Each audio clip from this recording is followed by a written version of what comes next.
wabarakatuh. Waalaikumsalam warahmatullahi wabarakatuh. Jadi orang nak nikah ya. Orang pernikahan. Orang berarti orang nikah itu pasti sunnah Rasul. Berarti orang itu baru menikah berlele dengan iman. Nama iman kan itu. Iman debu.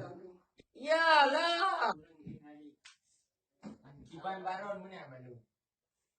Ya kan yang Cara menikah. Membaca pengantin. Iman nambah itu baru. yang punya dia pegang lilung saya mak kawan pegang dia ron. Yang kedua, cara kita menikah ini begitu kurang lagi. InsyaAllah. Berarti aku tak tes iman. Atra ti alidayah. Kanya menang kita mau. Boleh. Nyo dah berdua ni. Dah berdua boleh. Takkan dah. Kau Ada ni kiranya wajib beli.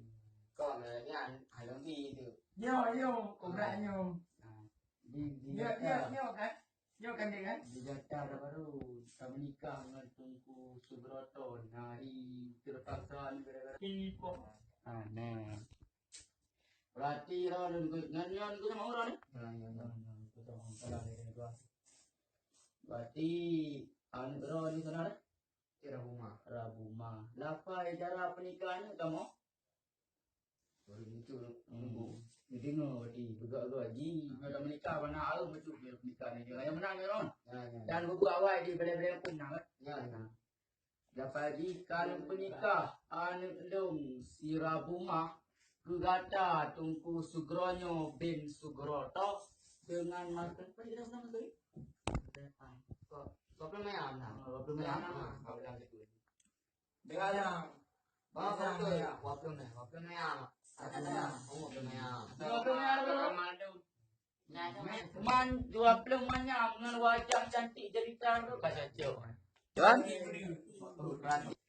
Kalau nikah anu elon si Rabuma Sugroto bin Sugrono kan mas kawin 20 mayam dibayar tunai. InsyaAllah kan bu. Dia kumpul itu mana pai seorang nikah. InsyaAllah kamu ya. Berarti darah undang di sini bi darah dong tiga. Di darah undang kumpul itu memang orang-orang ni terhatikan. Baru berarti gunung penik. Selain kucing dari ketiga tu. Kalau nikah anu lon si Rabuma dengan si Sugroto bin Sugrono dengan mas kawin 20 banyak dibayar tunai. A'udzu billahi minasyaitonir rajim. Bismillahirrahmanirrahim.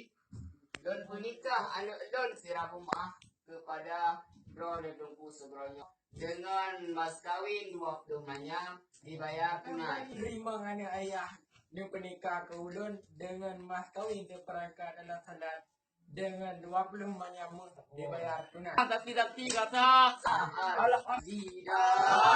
Amin. Ya Rabbana lakal hamdu kama yanbaghi li jalali wajhika wa 'azimi Amin. Allah salli